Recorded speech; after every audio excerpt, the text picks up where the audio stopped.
obviamente que voltou à pauta aquela brincadeira aí, aquela desconfiança para uns, piada para outros, né? Da Carla Zambelli. Vocês vão lembrar, a Carla Zambelli deu uma entrevista para a CNN falando que os governadores, que vários governadores seriam alvo da Polícia Federal. Eu disse aqui, no dia que estavam repercutindo essa história, como se ela tivesse informações privilegiadas da Polícia Federal, eu avisei a a nossa audiência, a todos os nossos espectadores que, na verdade, todas as informações sobre rolos envolvendo o governo do estado do Rio de Janeiro, o governo do Pará, o governo de São Paulo, já eram de conhecimento público por denúncias de parlamentares, por investigações abertas pelos tribunais de contas, pelos ministérios públicos nos estados e também por investigação jornalística nossa. Nós, inclusive, publicamos, fomos os primeiros a publicar, que esses governadores já estavam sendo investigados no STJ. Então não precisa ser muito inteligente, né, para saber que haveria operação e outras virão. Mas é claro, aí ela fez piada com isso. Mãe Zambelli acerta mais uma vez. Tem a foto da Mãe Zambelli aí? Ó, a Mãe Zambelli. Só que aqui, ó, o que tem dentro da bola de cristal da Mãe Zambelli? É o antagonista, gente. Basta vocês assistirem o antagonista, leem o site, assinarem o A Mais, assistirem os nossos programas, vocês vão ficar sabendo antes de todo mundo, né? Inclusive recomendo que os governadores façam o mesmo. Olha só. O Dória entrou nessa brincadeira, entrou na pilha. Claro, ele sabe que está sendo investigado também. E aí falou que a deputada prefere cumprir o papel de mãe de Ná, ao invés de cumprir seu papel parlamentar. Trata a PF como polícia privada, não tem cargo nem mandato na PF, muito menos para ser porta-voz de polícia ou antecipar fatos. Se ela estiver exercendo ilegalmente essa função, estamos falando de uma polícia política. Blá, blá, blá, blá, blá. São Paulo tem todas as suas ações fiscalizadas pelos órgãos fiscalizadores que têm essa competência. Não precisa de vitrola parlamentar ideológica, nem de uma deputada que prefere engraxar as botas dos militares e principalmente do seu chefe, o presidente da República. Bom, é da política isso aí, né? Acusações. Aí, claro, se o seu inimigo está caindo, o político vai lá e faz piada. O outro que está sendo alvejado vai reagir. O Wilson Witzel, né, até a Polícia Federal bater a sua porta, ele, semana sim, semana não, ou semana sim, semana sim, estava naquela luta diária contra o Bolsonaro. Depois da PF, tá querendo reatar, né? Então eu sempre aviso a vocês, não sejam torcedores de político, porque, aliás, no final eles acabam se acertando, acabam dando jeito de fazer um acordo aí e ficar todo mundo bem. Mas o fato é o seguinte, tem coisa errada nos contratos de São Paulo e eu já vou comentar isso aí. O que a gente tem? Bota lá. Que contratações acima de 10 milhões, e aí a Procuradoria até cita o decreto, precisam passar pelo crivo pessoal do secretário da pasta. E, diferentemente do que ocorreu com outros contratos, como, por exemplo, os contratos dos hospitais de campanha, que foram disponibilizados na internet, outros contratos foram assinados, foram encabeçados pelo secretário da pasta.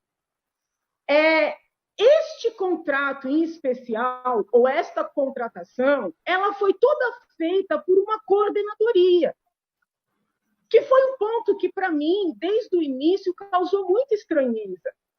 Tanto é que eu falava para os meus assessores, não, eu quero que oficie o secretário. E eles diziam, mas a gente ligou na secretaria e não é com o secretário, é com uma coordenadoria.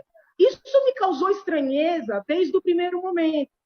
Quando eu li os pareceres da própria Procuradoria, dizendo que em caso de contratações maiores do que 10 milhões, teria que ser por meio do secretário, eu, vamos dizer assim, confirmei o sentimento de estranheza que eu tive num primeiro momento, porque foi uma contratação de 500 milhões de reais. Outro ponto que eu acho muito complicado, né, numa contratação desse tamanho, no momento em que a lei de responsabilidade fiscal está afastada, é fazer um pagamento antecipado, muito embora eu tenha visto que há uma nota técnica, sem um contrato firmado. Porque Houve lá o invoice, né, o documento de pagamento, inclusive antecipado, mas não houve um contrato, doutora, nem colocando garantias.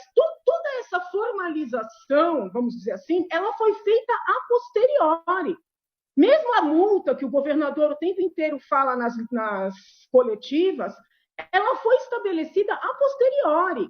E os pareceres dos vários procuradores que funcionaram nos autos, eles exigem que, assim, eles colocaram como requisito para o pagamento antecipado o estabelecimento de garantias.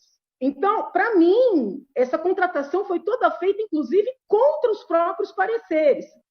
E tem um ponto que me chamou mais atenção ainda, porque em vários momentos, nos pareceres, existe uma exigência de que a empresa, na verdade, o nome que adere, né? Que a utilização é um termo de adesão, que a empresa que adere tem que ser representada pelo seu representante legal, com os documentos, né, que mostrem e comprovem essa representação, e ele, inclusive, tem que fazer uma declaração de que não tem nada contra ele. E, assim, tem uma criatura que aparece nesse processo, na minha percepção, do nada, que é um senhor chamado Basílio Fantazis. Ele aparece como representante, né? Ele aparece em e-mails, na verdade, como representante da empresa que foi contratada para fornecer os respiradores. Ele faz ali algumas comunicações, inclusive referentes ao pagamento de antecipação, mas em nenhum momento, Excelência, no contrato, no processo inteiro, é um processo de quase 400 páginas, existe um documento sequer ligando esse senhor à empresa Richens, acho que é essa a pronúncia que foi a empresa, vamos dizer assim, selecionada para fazer a venda. Então, eu queria entender se o papel da Procuradoria é um papel assim de aconselhamento, vamos dizer, teórico, ou se a Procuradoria não teria também o papel de identificar que a empresa selecionada estava sendo representada por alguém que não tinha sequer um instrumento de procuração. Eu não sabia quem era esse senhor. Então, eu só atentei para ele quando saiu uma matéria, agora eu não sei se foi na Folha ou no Estadão, dizendo que ele tinha sido tesoureiro com um partido político e que já tinha sido alvo de buscas e apreensões em outros estados da federação. Aí eu fui buscar essas notícias das buscas. Ele tem uma empresa de informática, né? Ele não tem nenhuma ligação com a área de saúde. Então, assim, é um contrato feito por uma coordenadoria onde a empresa selecionada é representada por um cidadão que, antes da contratação, com uma mera busca no Google, a gente identifica que tinha sido alvo de busca e apreensão. Então, eu queria entender se a Procuradoria não precisaria ver, né, essa situação, na medida em que os próprios pareceres exigem um documento formal de representação. E aí, uma outra coisa que também, quando eu olhei a documentação a primeira vez, eu tomei cuidado de pedir para uma assessora ler também, para a gente não ficar com nenhum vício, vamos dizer assim, de ordem política. Na primeira vez, eu não tinha atentado para um detalhe que depois eu atentei quando saiu na imprensa. Quem indicou essa empresa a fazer a negociação com a secretaria foi a Invest São Paulo, que, teoricamente, seria como um equivalente do BNDES no nosso estado. O BNDES é uma instituição financeira autônoma. Então, eu entendo que no campo federal, não sei, posso estar equivocado, jamais o BNDES poderia indicar uma empresa para ser contratada pelo governo federal, por exemplo. Então, a minha dúvida, do ponto de vista jurídico, é legítimo, é legal, é lícito que uma instituição financeira, o Invest São Paulo, indique uma empresa para ser contratada para vender para o governo numa época de calamidade pública? Porque, assim, eu trago para Vossa Excelência essas indagações, porque, assim, esse contrato está me causando uma agonia muito grande como cidadã, né? Eu fui olhar os contratos dos hospitais de campanha, houve uma denúncia numa contratação na Secretaria de Assuntos Sociais, de Desenvolvimento Social, eu levantei o contrato, eu vi que, sob o ponto de vista jurídico, né? Estou terminando, Excelência, ele é impecável, né? Mas esse aqui, Excelência, ele, para mim, foge de todas as regras do direito. Por isso que eu, se possível, gostaria de ouvi-la. Obrigada, senhor presidente. Agradeço, deputada. Só vou corrigi-la numa coisa. Não me chame de excelência, por favor. Excelência, sim. Enfim, anotei todas as questões aqui e agradeço a leitura que a deputada fez dos nossos pareceres, agradeço os elogios feitos. São questões novas que nós estudamos internamente bastante e tudo muito novo chegando nessa pandemia. Mas nós tivemos a cautela de criar, inclusive, um grupo aqui dentro que entende de legislação internacional, de contratos internacionais, para fazer esse estudo. Então, quando nós falamos em termo de adesão e de contrato, aí batem um pouco isso, não teve garantia, mas tem uma menção à mitigação de acompanhamento, né? Uma mitigação de danos, a forma de execução, tudo isso nós amparamos tanto na legislação que nós temos no país, como estudos que foram feitos de contratos internacionais e que nós achamos viável. Pareceres do TCU, a própria medida provisória e outras coisas. Eu agora faço um convite especial, porque realmente é uma questão um pouco complicada, é uma questão nova para todos, eu acho que a gente tem que bater muito nessa transparência, né, para dizer que nós temos segurança da orientação jurídica que demos, e a convido, aqui em meu nome, a fazer uma visita na PGE. O gabinete está trabalhando. Se quiser, podemos fazer pelos sistemas Zoom ou Teams, não há problema. Com a equipe que cuidou disso exclusivamente, de pareceristas, que nós colocamos aqui no gabinete, ou pessoalmente também, estamos todos aqui, podemos marcar um dia, e bater ponto por ponto, explicando que a nossa consistência jurídica nas orientações. Em relação a forma de execução mesmo dos atos administrativos, a PGE não tem essa competência e ela não entra na execução e na checagem de acompanhamento do que foi feito, do não foi feito, isso compete à pasta. A nossa orientação sempre é opinativa, nesse sentido. Fazemos reuniões de assessoramento, nesse caso, foram sempre muito corridas, inclusive com o comitê. Sim, o comitê participou, não conosco em reuniões, mas eu sei que as decisões foram todas colegiadas. E aí, quando a deputada me pergunta por que o secretário da pasta não foi envolvido diretamente, eu acredito, porque não compete a mim essa decisão, mas por conta do decreto que criou o comitê, que colocou num colegiado e não individualizou o secretário nessa atuação.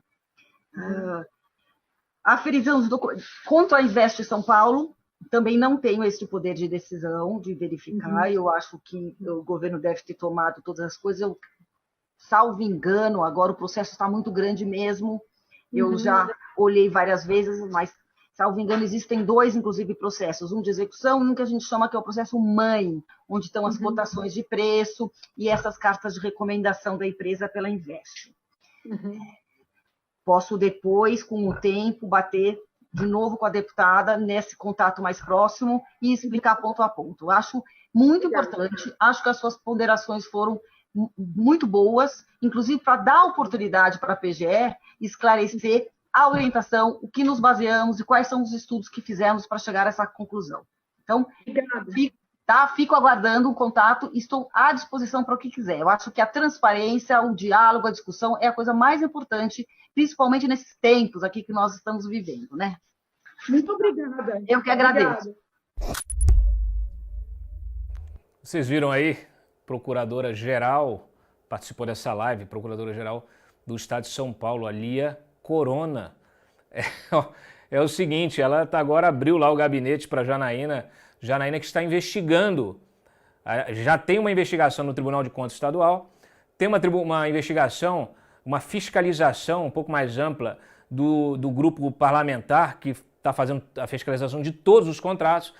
Tem também uma apuração no Ministério Público do Estado de São Paulo e agora também a Janaína está dedicada, pediu todo o processo, analisou todo o processo, como ela bem disse, as coisas elas não se encaixam. E aí, o que tem de importante nesse negócio? A mesma tentativa de formalização, né, da compra feita atropelada, a mesma tentativa de formalização a posteriori, exatamente o que aconteceu no Pará. Você compra, entra em contato, manda um e-mail para o sujeito, beleza, vamos comprar, compra, assina, paga antecipado, sem garantia de nada, sem contrato, imagina.